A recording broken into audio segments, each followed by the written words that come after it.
घटस्तवः आनन्दमन्तरपुरन्दरमुक्तमाल्यं मौलौ हटेन निहितं महिषासुरस्य पादाम्बुजं भवतु मे विजजाय मञ्जूरशिञ्जितमनोहरमम्बिकाया देवी त्र्यम्बकपत्री पार्वती सती त्रैलोक्यमातः शिवे शर्वाणि त्रिपुरे मुडानि वरदे रुद्राणि कात्यायिनी भीमे भैरवि चण्डि शर्वरिकले कालक्षये शूलिनी त्वत्पादप्रणतानन्यमनसः पर्याकुलान् पाहिनः देवी त्वां सकृदेवयः प्रणमति चोर्निवृतस्तं नम त्याजन्म स्फुरदङ्घ्रिपीठविलुटत्कोटीरकोटिच्छटाः यत्स्वामर्चति सोर्च्यते सुरगणैर्यः स्तौति च सुस्तूयते यस्त्वां ध्यायति तं स्मराति विदुरा ध्यायन्ति वामभ्रुवः उन्मत्ता इव सग्रहा इव विषव्यासक्तमूर्छा इव प्राप्तप्रौढमदा इवार्ति विरहग्रस्ता इवार्ता इव ये ध्यायन्ति हि शैलराजतनयां धन्यास्त एवाग्रतः तप्त्योपाधि विवृद्धरागमनसो ध्यायन्ति तान् सुब्रुवः ध्यायन्ति ये क्षणमपि त्रिपुरे ह्यदि त्वां लावण्ययौवनधनैरपि विप्रयुक्ताः ते विस्फुरन्ति ललिताय तलोचनानां चित्ते कवि तिलिखित प्रतिमहापुमांसः एतं किं न दृशा पिबाभ्युत विषाम्यस्याङ्गमङ्गैर्निजैः किं वामुं निगराम्ययेन सहसा किं वैकतामाश्रये यस्येतं विवशो विकल्प ललिताकूतेन योषिञ्जनः किं तद्यन्न करोति देवि हृदये यस्य त्वमावर्तसे विश्वव्यापिनि यद्वदीश्वरीति स्थानावनन्याश्रयः शब्दः शक्तिरिति त्रिलोकजननी त्वय्येव तत्यस्थितिः इत्थं सत्यपि शक्नुवन्ति यदिमाः शुद्रारुजो बाधितुं त्वद्भक्तानपि न चिनोषि चरुषा तद्देवि चित्रं महत् इन्दोर्मध्यगतां मृगाक सदृच्छाया मनोहराणीं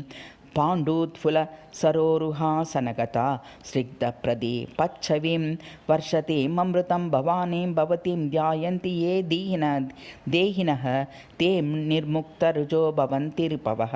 प्रोज्जन्ति तान्दूरतः पूर्णदोहशकलैरिवाति बहलै पीयूषपूरैरिव क्षीराब्धैर्लहरीभरैरिव सुधाम्पकस्य पिण्डैरिव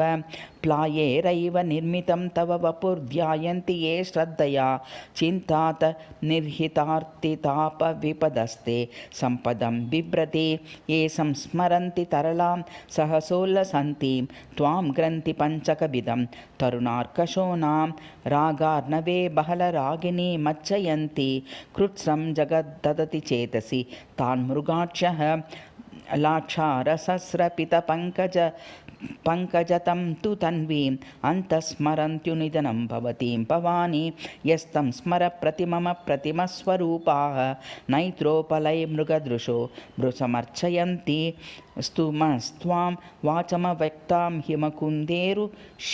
तुन्दोरिशिचं कदम्बमालां बिभ्राणामा पादतलम्बिनीं मूर्ध्रोदोः सितपङ्कजासनगतां प्रालेयपाण्डुत्विषं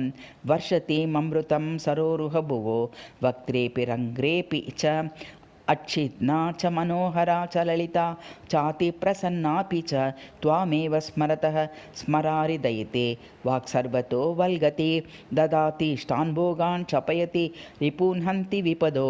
दहात्या दिव्यादीन् शमयति सुखानि प्रतनुते हठादन्तर्दुःखं दलयति पिनष्टीष्टविरहं सकृद्दाता देवी किमिव निरवध्यं न कुरुते यस्त्वां ध्यायति वेत्ति विन्दति जपत्यालोकते चिन्तय त्यन्वेति प्रतिपद्यते कलयति स्तोत्याश्रयत्यर्चति यश्चत्रयम्बकवल्लभे तव गुणानाकर्ण यत्यादरात् तस्य श्रीर्न गृहादप्पैति विजयस्तस्याग्रतो धावति किं दुःखं धनुजदलिनि श्रियतेन स्मृतायां काकीर्तिः कुलकमलिनि ख्यायतेन स्तुतायां काका सिद्धिः सुरवरनुते प्राप्यते नार्चितायां कं योगं त्वयि न चिनुते चित्तमालाम्बितायां ये देवी दुर्धरकृतान्तमुखान्तरस्थाः ये काली कालगणपाशनितान्तबद्धाः ये चण्डी चण्डगुरुकल्मष सिन्धुमग्राः तान् पासि मोचयसि तारयसि स्मृतैव